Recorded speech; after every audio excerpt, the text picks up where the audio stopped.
బుధవారం AP assembly governor ప్రసంగం సందర్భంగా వైసీపీ ప్రవర్తించిన తీరుపై స్పీకర్ అయ్యన్న పాత్రుడు ఆగ్రహం వ్యక్తం చేశారు.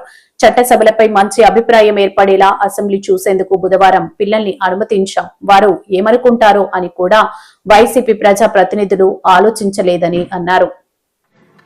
నిన్న జరిగిన సంఘటన నాకు ఎందుకో బాధ అనిపించింది. ఆ బాధని సభలో వ్యక్తం చేయవలసిన అవసరం కూడా ఉందని చెప్పి నేను భావిస్తున్నాను. మీరందరూ తెలుసు, మన లోకేష్ గారు ఒక మాక్ అసెంబ్లీ అని చెప్పి లాస్ట్ టైం పెట్టాం. ఎందుకు పెట్టామంటే మినిస్టర్ గారి ఉద్దేశం ఏంటంటే, చంద్రబాబు నాయుడు గారి ఉద్దేశం ఏంటంటే, పిల్లల్లో కూడా అసెంబ్లీ అంటే ఏమిటి, అసెంబ్లీలో మన ప్రజాప్రతినిధి పనితీరు ఏంటి అని ఒక అవగాహన తీసుకురావాలని చెప్పి మంచి ఉద్దేశంతో పెట్టారు. బ్రహ్మాండంగా సక్సెస్ఫుల్ అయింది. మేము ఎన్నో రాష్ట్రాలు తిరిగాం. మధ్యని డిప్యూటీ స్పీకర్ గారు మేము లక్నో ఎన్ని తిరిగాం. అక్కడ కూడా బ్రహ్మాండం చేశారని వాళ్ళు కూడా మన ప్రశంసించారు. అయితే నిన్న సంఘటన గవర్నర్ గారి స్పీచ్ విషయంలో నాకైతే చాలా బాధ అనిపించిందండి. ఇది సభలో మాట్లాడితే ప్రజలకు కూడా వెళ్ళవలసిన అవసరం ఉందని నేను భావించాను. అందుకే చెప్తున్నాను, మీకు ఆల్ పర్మిషన్ చెప్తాను. మన అందరం బాధ్యత గల ప్రజాప్రతినిధులు. ప్రజలు ఎంతో నమ్మకంతో మనకు ఓటేసి ఇక్కడ పంపించారు. వేలాది మంది పోటీ పెడితే కేవలం 175 మందిమే ఇక్కడ కూర్చునే అరుదైన గౌరవం మనకు దక్కింది. మనం ఏ పని చేస్తున్నా, సభలో ఉన్న, సభ వెలుపల ఉన్న ఈ విషయం గుర్తుంచుకోవాలి.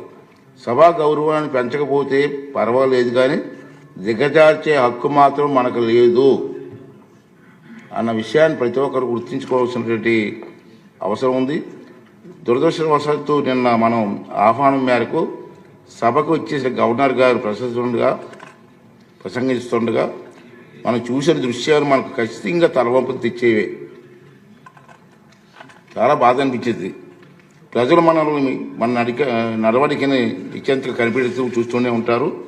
అవకాశం దొరికినప్పుడు బుద్ధి చెప్పడానికి వెనకాడరు. నాకు మరీ బాధ కలిగిన విషయం ఏంటంటే, విద్యార్థుల్లో చట్టసభలు అంటే అవగాహన పెంచే ఉద్దేశంతో వారిని సభా కార్యక్రమాలకి చూసేందుకు ఆహ్వానించాను. రాష్ట్రంలో ఉన్నటువంటి అన్ని కాలేజ్ స్కూల్స్కి అన్నిటి కూడా మెసేజ్ పంపించి, ఇలాగ అసెంబ్లీ జరుగుతుంది, మీకు ఇంట్రెస్ట్ ఉన్న వాళ్ళ స్కూల్స్ ఎవరు ఉంటే ఆ మెసేజ్ ఇవ్వమని చెప్పి నేను అందరిని ఆహ్వానిస్తే చాలామంది వచ్చారు. వచ్చి ముందుగానే మెసేజ్లు ఇచ్చి పలానా డేట్ అని రావడానికి సిద్ధం. రోజుకి నిన్న చూశారు మీరు, మా అధికారులు చెప్పారు, ఇప్పటికే 200 పైగా విద్యా సంస్థల నుంచి 200 కాలేజీల నుంచి మనకి మెసేజ్ వచ్చింది. మా పిల్లలు తీసుకొస్తామండి, మాకు అవకాశం ఇవ్వండి అని. అది ఈ అసెంబ్లీ టైంలో అందరికీ రోజుకి ఒక స్కూల్ ఇస్తున్నాం. వాళ్ళు కూడా అసెంబ్లీ ఏంటి అన్న అవగాహన వస్తున్న ఉద్దేశంతో.